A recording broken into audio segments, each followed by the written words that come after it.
자, 창세기 강해 네 번째 시간입니다. 사랑의 세상이 열리다.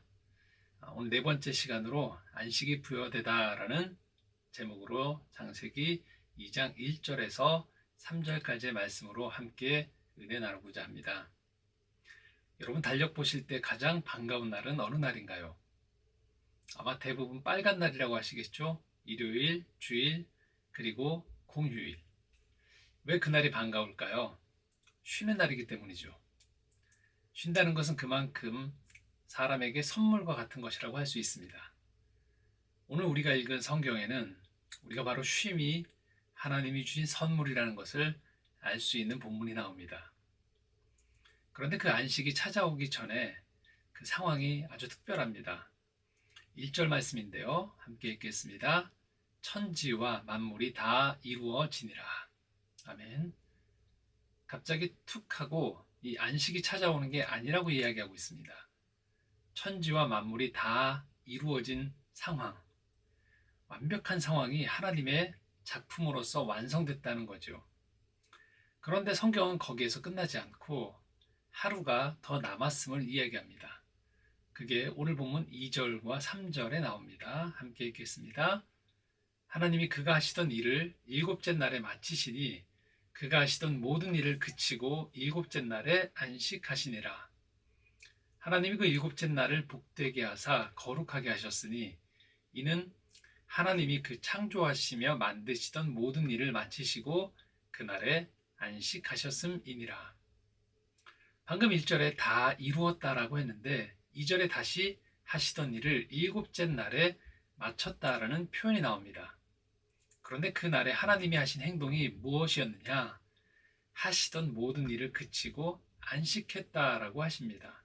3절에 다시 한번 이렇게 이야기하십니다. 복되게 하사 거룩하게 하셨다. 자, 이 표현이 아주 특이한데요. 이제까지 하나님께서 복 주신 것은 살아있는 대상이었습니다. 피조물인 생물이었습니다. 1장 21절에서 22절 한번 볼까요? 하나님이 큰 바다, 짐승들과 물에서 번성하여 움직이는 모든 생물을 그 종류대로, 날개 있는 모든 새를 그 종류대로 창조하시니 하나님이 보시기에 좋았더라. 하나님이 그들에게 복을 주시며 이르시되 생육하고 번성하여 여러 바닷물에 충만하라. 새들도 땅에 번성하라 하시니라. 자, 다시 1장 27절, 28절 이렇게 이야기하고 있습니다. 하나님이 자기 형상, 곧 하나님의 형상대로 사람을 창조하시되 남자와 여자를 창조하시고 하나님이 그들에게 복을 주시며 하나님이 그들에게 이르시되 생육하고 번성하여 땅에 충만하라. 땅을 정복하라. 바다의 물고기와 하늘의 새와 땅에 움직이는 모든 생물을 다스리라 하시니라. 움직이는 생명체들에게 복을 주셨다는 겁니다. 복을 받은 대상은 어떤 역할을 하게 되는데요. 그런데 오늘 읽은 본문의 말씀에서는요, 2장 3절에 하나님이 그 일곱째 날을 복되게 하사라고 하시면서 날에 복을 주셨습니다. 첫째 날부터 여섯째 날까지 날에 복을 주신 적이 없었어요. 그런데 유독 일곱째 날만 그 날에 복을 주셨어요. 이것은 하나님께서 안식일, 그러니까 아무것도 안 하는 날이라는 이 날 자체가 마치 생명체가 활동을 하는 것처럼 중요한 역할을 담당하게 하신다는 거예요. 그러니까 6일 동안의 창조물들이 자기 역할을 감당하며 활동했던 것처럼 7일, 곧 안식일에는 그 날이 활동을 한다는 겁니다. 안식일을 그냥 빈 공터, 아무것도 없는 황무지로 생각하는 게 아니라 안식일을 마치 중요한 사람을 만나는 것처럼 대하라는 거죠. 창세기 말씀을 통해서 하나님의 창조 질서를 배운 사람들은 자신의 인생 계획표에서 안식을 중요한 일정으로 넣습니다. 그냥 일 다 마치고 아무렇게나 대충 흘러가는 대로 시간을 허비하며 보내는 게 안식이 아니라는 겁니다. 그렇다면 하나님은 우리가 안식일을 통해 무엇을 깨닫기를 원하고 무엇을 누리기를 원하실까요? 세 가지를 말씀드리려고 하는데요. 첫 번째는요, 존재 자체로 충만하다는 것입니다. 우리도 하나님의 6일 안에 창조된 존재입니다. 이미 7일을 맞이한 존재들은 하나님의 완벽한 창조물이라는 거예요. 7일에는 그렇게 완성된 존재들이 존재 자체로 그냥 있는 겁니다. 하나님의 피조물로 이 땅에 있다는 건 그 자체로 귀합니다. 전도서 9장 4절에 이렇게 말씀하고 있습니다. 모든 산자들 중에 들어있는 자에게는 누구나 소망이 있음은 산 개가 죽은 사자보다 낫기 때문이니라. 산 개가 죽은 사자보다 낫다고 이야기합니다. 오늘 하루 우리가 살아있다는 것 그 자체로 소중하다는 겁니다. 물론 우리에게는 부활신앙이 있습니다. 죽음이 끝이 아니란 걸 알고 있죠. 그렇다고 해서 오늘 우리에게 부여된 생명, 그리고 이 하루하루의 날들이 하찮은 건 아닌 겁니다. 왜요? 바로 생명을 하나님께서 주셨고 생명의 날에 우리를 거하게 해주셨기 때문입니다. 한 주간을 정신없이 살다 보면 종종 우리는 우리의 존재 자체가 감사라는 걸 잊습니다. 안식일에 쉬면서 이런 걸 되찾는 거죠. 얼마나 성과를 냈는지, 얼마나 사람들에게 인정을 받고 칭찬을 받았는지, 얼마나 빨리 달렸는지에 몰두하면서 잊었던 나라는 존재의 살아있음에 감사하는 일을 다시 회복하는 겁니다. 그리고 주변의 자연을 보시면서도 감사를 회복하는 거죠.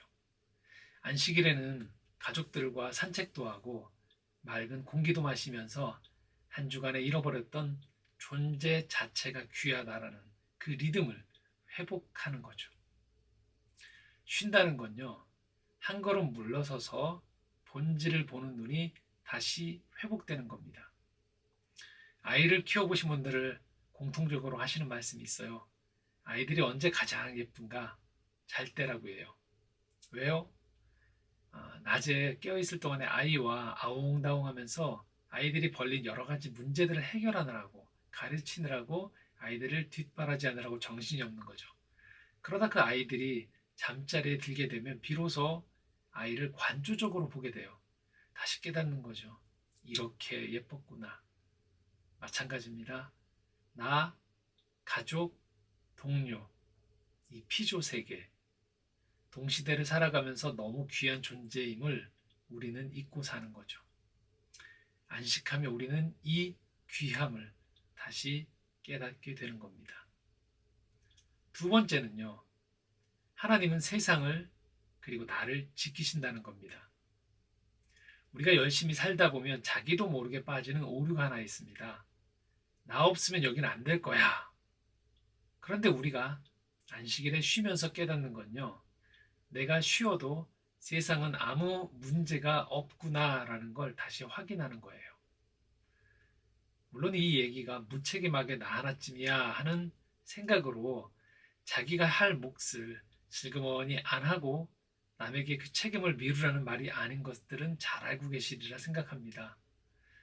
이 세상이 돌아가는데 나의 열심은 분명 의미 있는 역할을 합니다. 그러나 그것만으로 세상이 돌아가는 건 아니라는 거예요. 그래서 안식일을 잘 보내면요, 우리는 겸손해집니다. 다른 사람의 수고와 열심도 인정하게 돼요. 리더들 중에서 짜증이 많은 사람들이 있어요. 다른 사람이 일하는 게 내심 마음에 안 드는 거죠. 우린 늘 주의해야 합니다.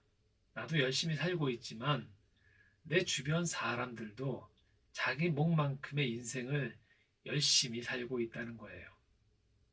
과로한다는 건 바로 이 지점에서 발생하는 겁니다.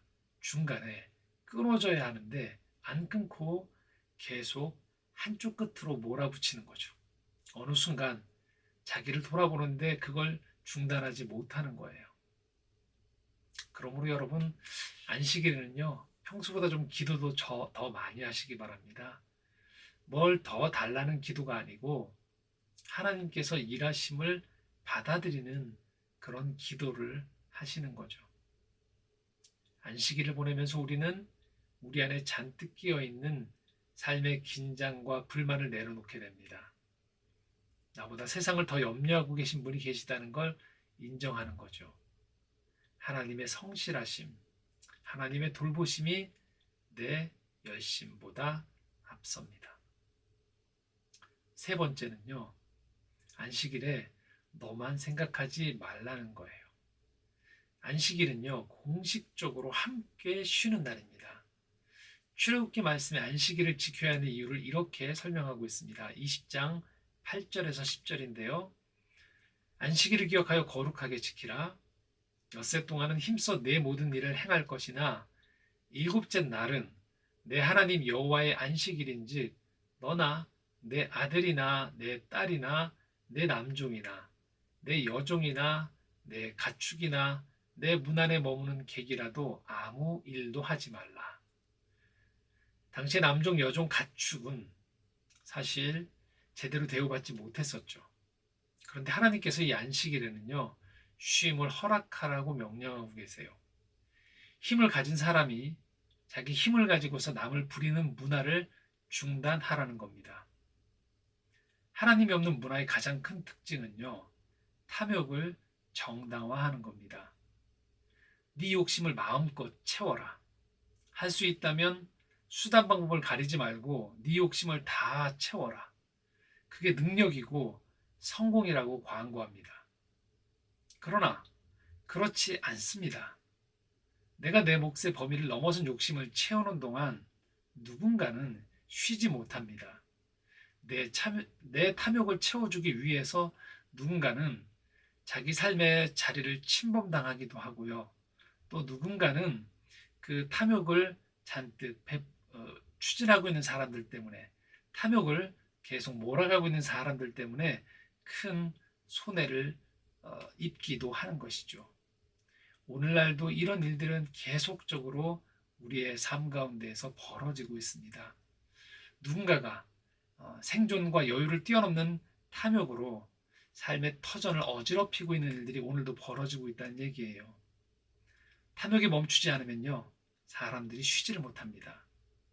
하나님이 지으신 세상을 그렇게 짓지 않으셨다는 걸 잊는 거죠.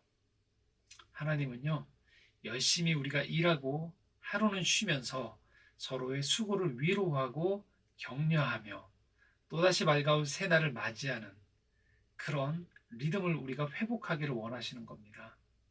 그러나 탐욕이 가득하면 사람들은 일할 맛이 안 납니다. 계속 일해야만 하고 일해도 보람도 없고 열매도 누리지 못하는 악순환이 반복되는 겁니다. 이런 탐욕을 제어하는 강력한 날이 우리에게 필요한 거고요. 그 날이 바로 안식일인 거죠. 또 하나, 안식일에 멈춰야 하는 게 있습니다. 우리의 감정을 쉬게 해주는 거예요. 일주일에 가지고 있던 감정을 더 몰아가는 게 아닙니다. 감정을요, 안식의 정원에 내보내 주십시오. 한 주 내내 누구를 많이 미워하셨습니까? 또는 한 주 동안 누구 때문에 많이 불편하셨나요?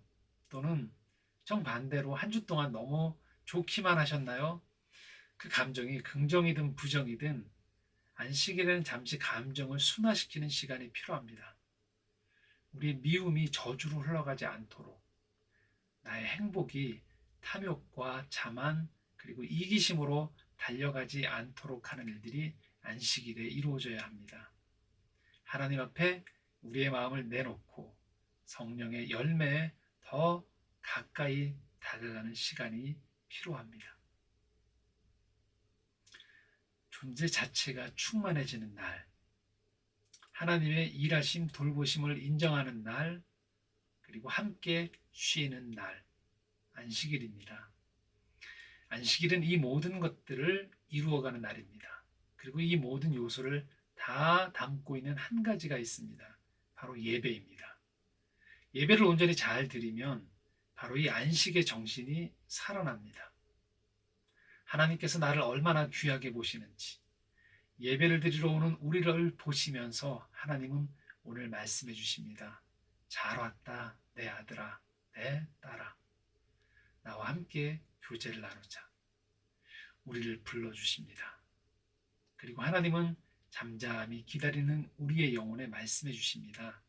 한 주 동안 바짝 긴장한 채 내 삶을 내가 다 책임져야 하는 양 살아왔던 우리의 영혼에 힘을 공급해 주십니다. 낭망한 영혼에게 소망을 주시고 어두웠던 우리 마음에 빛을 더해 주십니다. 우리는 이 예배 시간에 그래서 쇼를 벌이는 게 아니라 영원히 하나님의 그늘 아래에서 쉬게 됩니다.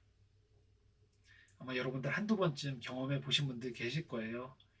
예배 한번 빠지면 괜찮은 것 같지만 한 주를 돌아보면 그냥 빠져서 찜찜한 게 아니라 마땅히 내 영혼이 가져야 하는 안정감과 안식이 빠져 있는 것을 확인하실 겁니다. 더 멀리 가려고 그랬는데 도리어 얼마 못 가서 다시 주저앉는 나를 발견하게 되는 거죠. 그래서 예배를 어떤 의무 때문이 아니라 내 영혼이 살기 위해 드리는 겁니다. 그래서 이런 표현이 나온 거예요. 내가 안식일을 지키는 게 아니라 안식일이 나를 지켜준다. 우리 삶에는 안식이 꼭 필요합니다. 지금 여러분에게 필요한 것이 혹시 더 빨리 조급히 뭔가를 해야 하는 게 아니라 안식이 필요한 건 아닌지요.